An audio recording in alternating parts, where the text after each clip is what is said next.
Alright, what's up everybody? We're back with another edition of Everyday Hoops. Hope you guys are having a good one. Today we have episode 14 of season 2 of the Look-In series, a series where I go through all 30 teams at the end of their season, recap their year, talk about the future, the state of the team, and all stuff like that. Today's episode is on the Sacramento Kings. We're gonna get into it. Thank you guys for the views on the videos and the shorts recently. I really appreciate it. If you do like the content around here, consider subscribing, like, turn notifications, do all stuff like that. I'd really appreciate it. We have said a lot. Join the membership if you want to learn more about the membership. There's a video on my channel explaining all of it. You can go back and watch that. If you missed any other look at episodes, there's a playlist on my channel. You can go back and watch. Link to my Twitter, TikTok, stuff like that in the description down below. And don't waste any more of your time. Let's get right into it. So the Sacramento Kings this season, they finished 46 and 36. They ultimately lose in the play-in to the New Orleans Pelicans. And they made the playoffs last year. They won 48 games. They had an historic season, their first time since 2006 making the playoffs, snapping the longest playoff drought. They're the third seed in the Western Conference, number one offense, all this stuff. Just a spectacular year for the Kings last season. And this year is going to be very interesting to see, all right, what is the second year going to look like? Because it's very hard for the second year after you have one big, surprise blow-up year. The second year is always the hardest. It's going to be like, all right, is this real or is this just a one-year little thing?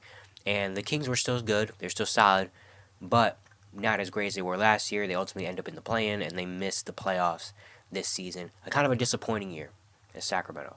They came back basically with the same team, tried to bank on the continuity and bank on, maybe everyone next year better with that same kind of intensity and energy level they did last year, and it just didn't really happen like that, you know? And so now we look at the Kings, and it's like, all right, they're good. They're still very good. They're still a good team. They're still a playoff type of team.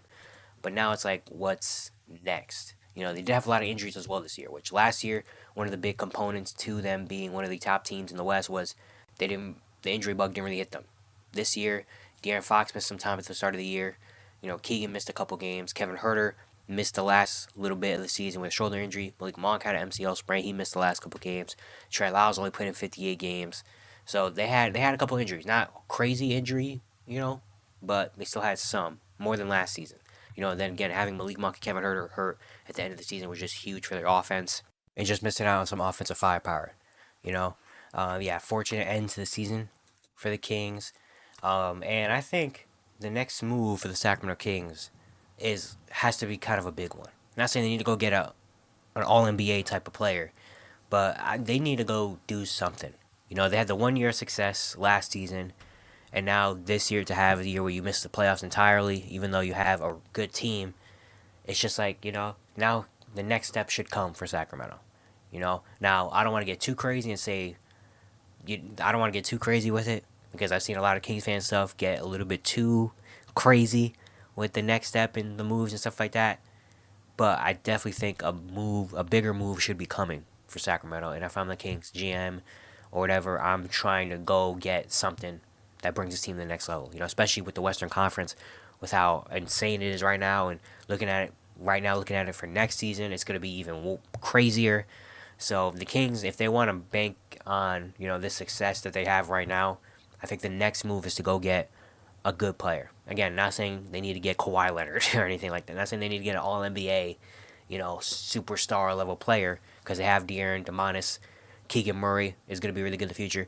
But I'm saying maybe in borderline all-star-ish, a guy that can maybe average 20, but also doesn't really need to average 20. Maybe like a Jeremy Grant, Kyle Kuzma type vibe. Those are two people that I was really looking at the trade deadline for Sacramento was Kyle Kuzma and Jeremy Grant and players like that. Just having a third guy, that can do it on the defensive end and on the offensive end can give you a little bit more of a spark plug.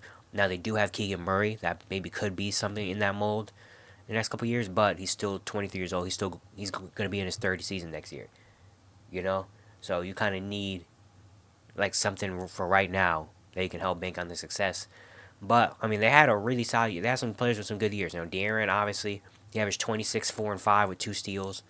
Had a blistering start to the year, kind of cooled off a little bit, had some injuries and stuff, but he ended the year off pretty well. He was really the only one in that Pelicans game that was really trying to win them this game. He was the only one really hitting shots and on fire for them.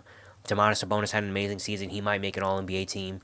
19, 13, and 8 set double double, led the league in double doubles, triple doubles, set double double records. Like he had an amazing season. Malik Monk might win Sixth Man of the Year. He averaged 15 and 5 assists. Keegan Murray in his second year averaged 15 after a bad start. They didn't have the same like impact. Like Kevin Herter didn't have the same impact as he did last season, first year coming into Sacramento. Trey Lyles had a solid year. Some of their guys like Davion Mitchell, Alex Len, Chris Dort, like they kind of were okay, but they weren't really, as great as they were last year or as great as we thought they were going to be. Keon Ellis was a factor though. Keon Ellis came in, became a starter. He shot 41% from three, averaged 5 points, 2 rebounds per game. Did a lot of like the small little things. And he's still only 24 years old, so maybe they have a piece there for the future. So that's a good thing about this Kings season.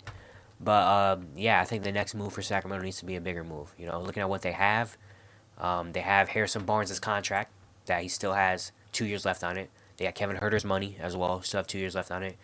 For the young players, they don't really have that. Davion Mitchell at this point is 26, but I don't think people are looking at Davion Mitchell being like, we could have something here. I think at this point, Davion Mitchell's role is known. Chris Duarte kind of the same thing. He's an older rookie, and it's like he's solid, but I don't think teams are looking at Chris Duarte and be like, ooh, yeah. You know what I mean?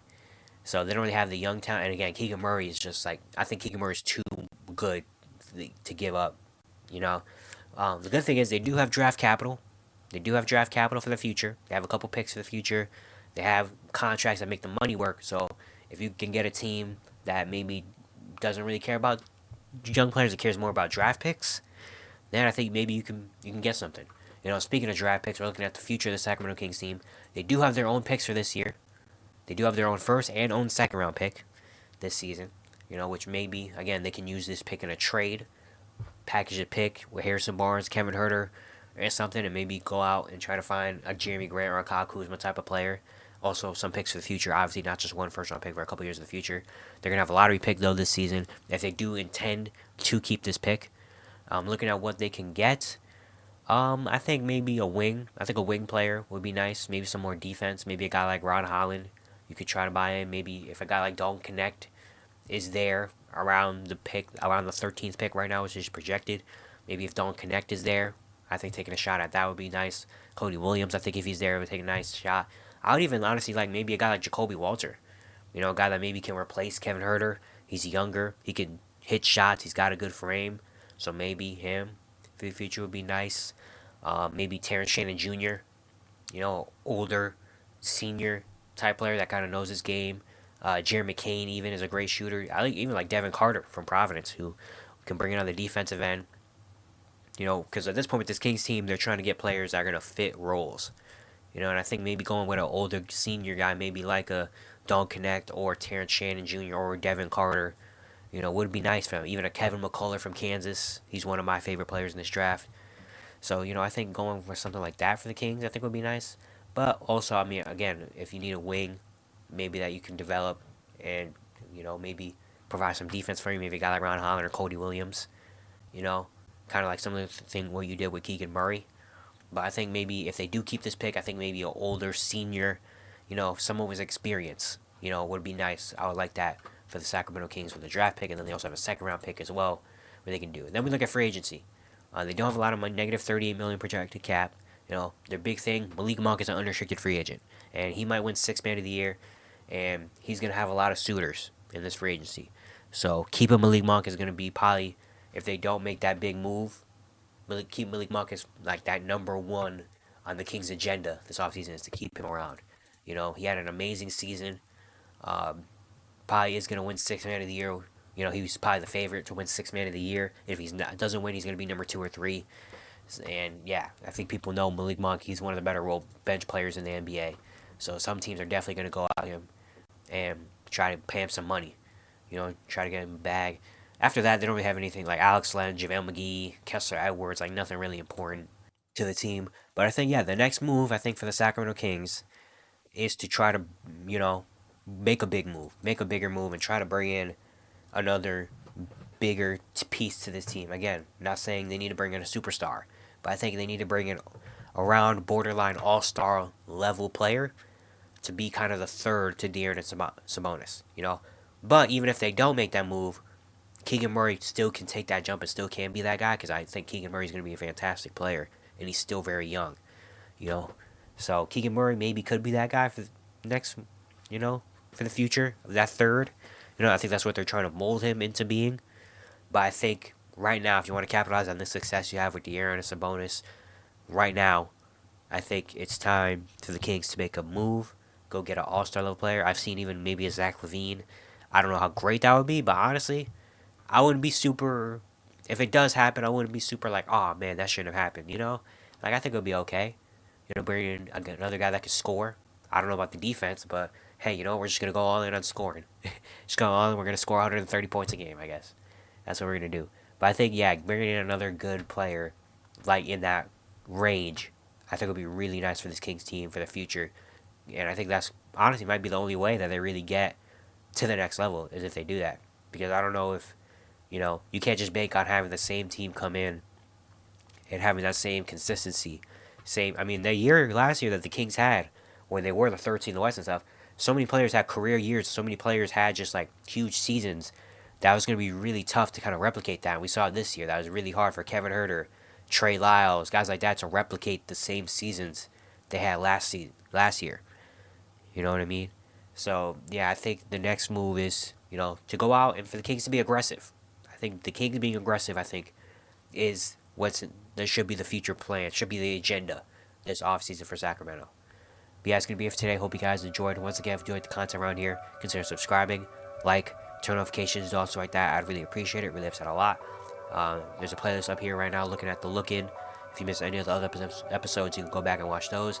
And yeah, I'll see you guys tomorrow.